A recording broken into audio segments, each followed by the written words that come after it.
জাহান্নামের এক মুহূর্তের আযাব কারো পক্ষে সহ্য করা সম্ভব না। আমি পারবো না, আমি পারবো না, কসম খোদা, কসম খোদা। ও জাহান্নাম থেকে বাঁচার জন্য খালি মুসলমান, আমার কোনো কিছুর অভাব ছিল না দুনিয়াতে। আমার বাপ কোটি কোটি টাকার মালিক, এদেশের অন্যতম বড় শিল্পপতি আমার বাপ।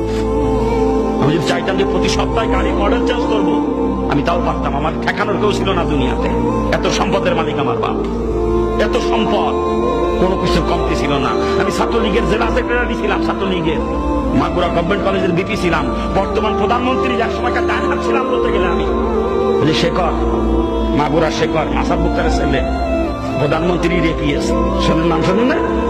আমি যখন জেলা ছাত্রলীগের সেক্রেটারি, শেখর ছিল সাংগঠনিক সম্পাদক। আজকে শেখর ওই পর্যায়ে গেছে, তাহলে আমি কোন জায়গায় যেতাম?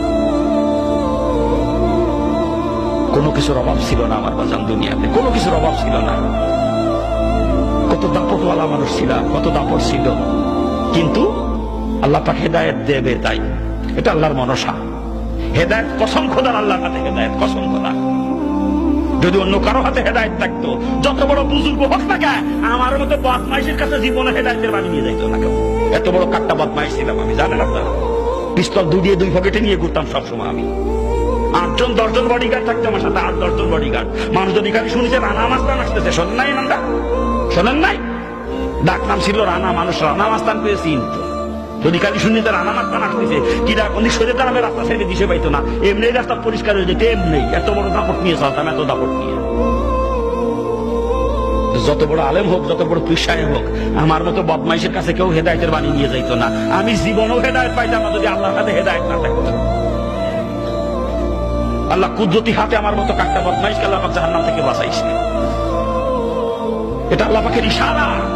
মানে আমি গল্পের বই কি মনে করে রসুলের জীবনী কিনে নিয়ে আসবো কি জন্য বলেন?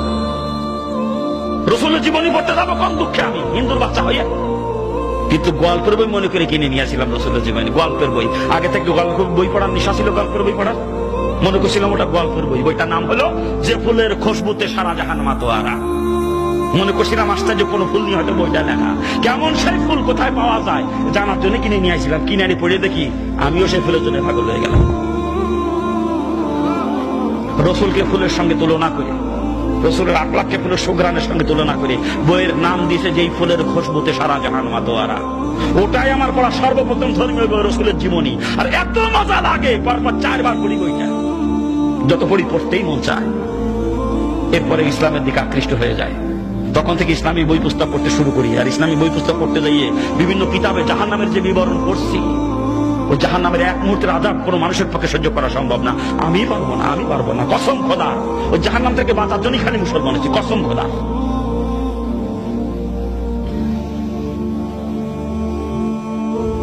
জাহান্নামের বিবরণ বিভিন্ন কিতাবে পড়তে পড়তে জাহান্নামের ভয় এত পরিমাণে অন্তরে জমা হয়েছিল, তখন জাহান্নাম থেকে বাঁচার জন্য পাগলের মতো হয়েছিল। কেমনে বাঁচবো আমি ওই জাহান্নাম থেকে?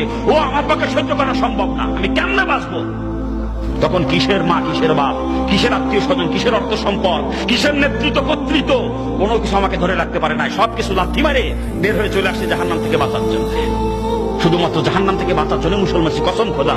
ওই জাহান্নামের এক মুহূর্তের আযাব আমি সহ্য করতে পারবো না। পাও দুইখান ধরে গেছি, পাও দুইখান ধরে দুনিয়া ছাড়াই লাগবে। কে দুনিয়া থাকতে পারবেন? কেউ থাকতে পারবেন? কিছু নিয়ে যাইতে পারবেন সাথে করে? ছাড়াই লাগবে, বাধ্যতামূলক। অতএব সময় থাকতে দুনিয়া ছাড়েন। যদি জাহান্নাম থেকে বাঁচতে মন চায়, নিয়ে তো যাইতে পারবেন না, থাকতেও পারবেন না। ভাও মহব্বত অন্তরে নিয়ে কবরে যাবেন আর জাহান্নামের আগুনে পড়বেন। ভাও পড়বেন জাহান্নাম, একেবারে ভাও।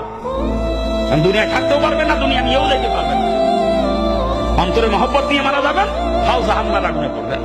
পাও দুকেন ধরে করছি, সারা যখন লাগবেই সময় থাকতে ছাড়েন। অনেক মুসলিম দেখছি মুসলমান হওয়ার পরে মুসলমানদের সহযোগিতা নিয়ে অল্প দিনের মধ্যে বাড়ি করে ফেলেছি। কিন্তু আমি 3 দিন না খাইয়ে থাকছি মুসলমান হয়ে, তারপরে কারোর কাছে হাত পাতি নাই কোনোদিন। 3টা রাত আমার চোখে ঘুম আসে নাই কখনো। পেটে কোথাও থাকে চোখে ঘুম আসে বলেন? সারা রাত যায় না, চোখের পানি ধরেছি, যায় না, আমাদের বসে দোয়া করছে, না তোমার উপরে বিশ্বাস কিন্তু মুসলমান ছি, তুমি তো রিজিকের জিম্মাদার, তুমি খানার ব্যবস্থা করে দাও। 3 দিন 3 রাত কানতে কানতে আল্লাহ চোখের পানি কবুল করছে। লজিং এর ব্যবস্থা হয়ে গেছে। 7 দিনের দিন লজিং বাড়ি ভাত খাইছি 3 দিন না খেয়ে থাকার পরে। এরপরে টিউশনি করে করে পড়ার খরচ চলে আসি মুসলমান হওয়ার পরে। তবু হাত পাতি না, হাত পাতে পারি নাই কারো কাছে। একটা চিন্তা করে, আমার বাবা তো বড় ধনী মানুষ, আজকে আমি যদি হাত পাতি হিন্দুরা টিটকেরি করবে, দেখছো এত বড় লোকের ছেলে, আর আজকে মুসলমানের বিক্রি করে বেড়াচ্ছে, ইসলামের বেজ্জতি হয়ে যাবে। ইসলাম তো ভিক্ষাবৃত্তির ধর্ম না।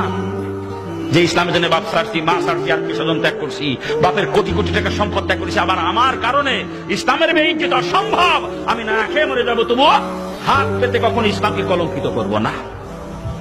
দোয়া করেন আল্লাহ যেন কোনোদিন কারো মোকাবেক্ষে আমাকে না করে। কি করবেন না দোয়া? কি করবেন না?